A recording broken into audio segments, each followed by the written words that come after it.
This is how to reduce the power of a narcissist, so they bow to you forever. Are you faced with the daunting task of extricating yourself from the toxic grasp of the narcissist? Despite your best efforts, do you find yourself entangled in their web time and again? It can be incredibly challenging to maintain discipline and enforce the no-contact rule, especially when face-to-face encounters are still a possibility. Cutting off their narcissistic supply is an imperative step towards our own healing and recovery. However, navigating shared spaces with a narcissist, such as the workplace, social events, or co-parenting situations, can have a significant impact on our mental well-being. The pivotal question becomes, how can we deprive them of their much-desired supply? How do we put an end to being their emotional crutch? In this video, we will delve into the various interactions and modes of communication that provide narcissists with maximum supply, as well as those that offer them minimal reinforcement. Your mental health deserves attention, and I will guide you through managing these situations with the least possible stress. Before we embark upon the captivating realm of narcissistic psychology, I want to take a moment to express my heartfelt appreciation for joining me on this transformative journey. As an additional resource, I offer a complimentary course on narcissism and effective strategies for dealing with narcissists. Please refer to the description box below if you would like to access it. Get ready, as today's mission focuses on a bitter pill we must swallow: how to minimize the very fuel that empowers the narcissist. This wisdom is crucial, not only for addressing current circumstances, but also for healing from past wounds. After all, we cannot always escape the clutches of old traumas. Let's face it, encountering a former narcissist is akin to venturing into a battlefield unprotected. Caught off guard, we need to limit the supply they can extract from us. So, fasten your seatbelts and join me on this transformative journey towards emotional liberation. For narcissists, nothing compares to the intoxicating high of being in your physical presence, orchestrating chaos within your mental realm. And if that's not feasible, even a video call will suffice. These cunning creatures thrive on face-to-face interactions. It is their battleground, and they are the master manipulators. They entice you to react, siphoning off your emotional energy like unrelenting parasites. They are content with the tiniest morsel of fuel, as it satisfies their insatiable hunger. It comes as no surprise that these fanatics will go to extreme lengths to be wherever you are, infiltrating your workplace, gym, grocery store, and even attempting to win over your friends and family. They are masters of manipulation, and know that while you may avoid their calls, texts, and emails, face-to-face encounters are where they thrive.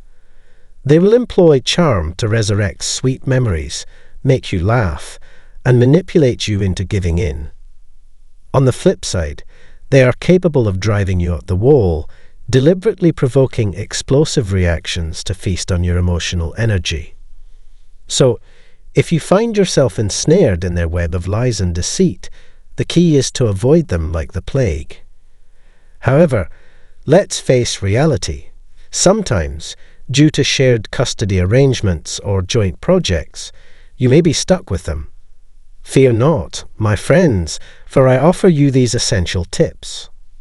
Tip number 1. The ultimate weapon in your arsenal. Minimize dialogue with these twisted souls.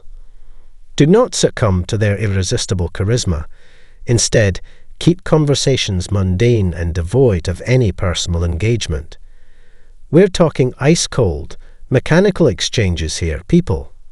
Unless the discussion pertains strictly to work-related matters, do not get entangled in their web. Resist the temptation to reconnect or reminisce about the past. Here's the kicker. Stay composed, unfazed. Don't allow them to get under your skin.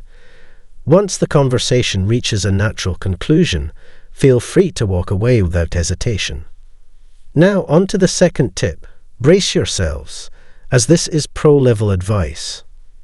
Emotionlessness is your armor. That's right. Channel your inner Spock and exhibit stoicism. Do not reveal any hint of sadness, anger, fear, or emotional distress. Why? Because they feed off your reactions like parasitic vampires. They are hoping to extract fuel from your emotional responses. They may even attempt to leverage your politeness against you. But fear not, for we have your back. Even if they attempt to push your buttons, resist taking the bait. Refrain from stooping to their level by launching verbal attacks. Doing so will only aggravate the situation. Remember, any emotional reaction only serves as confirmation to them that they still hold power over you. Find your inner zen. Remain calm, composed, and collected. Do not emit even a trace of your emotional energy. By employing these strategies, you can navigate the treacherous waters and minimize their impact on your well-being. Stay strong, my friends, and let your emotional emissions remain undetectable to these manipulative souls. Prepare yourselves, folks, as we dive into tip number 3. Get ready to hold on tight, because this knowledge is pure gold. Listen closely, for this advice is invaluable. Resist the urge to seek explanations or closure from these individuals who resemble the walking dead. Trust me, it's just not worth it. Narcissists are incapable of providing closure. It's like their ultimate weakness. And if you attempt to unravel a situation with them, they will sniff out your vulnerability like a pack of hungry wolves, exploiting it to manipulate you. I'm sure that's not what you want, is it? So, my friends, take this advice to heart. Extricate yourself from their presence. Excuse yourself for any reason. Concoct an excuse if necessary. Tap into your creativity. Whatever it takes, minimize physical contact to the utmost extent possible. We're talking ninja-level skills here, people, and there's no room for error. Now, brace yourselves for a puzzling question as we unveil tip number 4. What type of communication provides the least narcissistic supply? I must admit, it's not a simple answer, but after careful consideration, we've reached a conclusion. If you must communicate with these draining beings, opt for written communication. Yes, you heard that right. Not only does this offer the least amount of fuel for these wretched narcissists, but it also provides you with the opportunity to carefully construct your message, free from the influence of your emotions. Talk about a win-win situation. In conclusion, we understand that completely cutting these vampires out of our lives may not always be feasible. Life happens, right? Therefore, it is crucial to know how to manage them while minimizing their capacity to exploit us as their daily dose of fuel. And here's a useful tip. Treating them with indifference, as if they don't even exist, will sting like salt in their gaping wounds. Rest assured, they'll retreat into their dark caves like the desperate and slimy creatures they truly are. Now let's address a situation that may seem like an inescapable nightmare. Imagine being trapped in a world where contact with these narcissistic individuals is unavoidable. I know, it's utterly terrifying. So, if no contact or ignoring them is not a viable option, focus on limiting your exposure to them as if it were your full-time job. Embrace the art of the grey rock method, avoiding them as if they carry a highly contagious disease. Do whatever it takes to minimize interaction with them to the absolute minimum. We've reached the end of today's mind-altering advice. I hope you found it truly impactful. Remember to leave a comment down below and share your thoughts. Thank you for tuning in, and until next time, let the journey of healing commence.